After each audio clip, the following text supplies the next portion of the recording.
In order to regain that feeling of control in your life that's characterized by you being able to figure out what's bothering you, spend quiet time meditating and letting your subconscious pull up the database of records of what happened to you recently and the exact reason why you feel the way you feel as a reaction to it.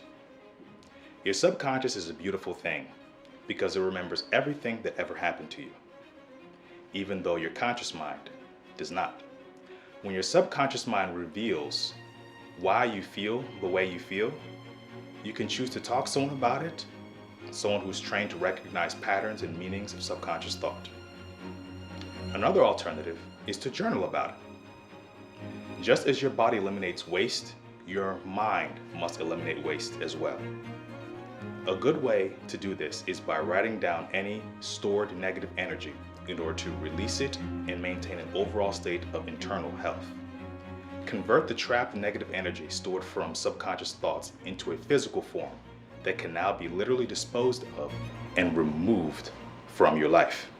Convert your thoughts into ink on a piece of paper, and when you're done, crumple it up into a ball and throw it into the trash. Think of this like daily mental hygiene, the same way that you cleanse your body in the bathroom every morning and all the dirt is removed and washed away.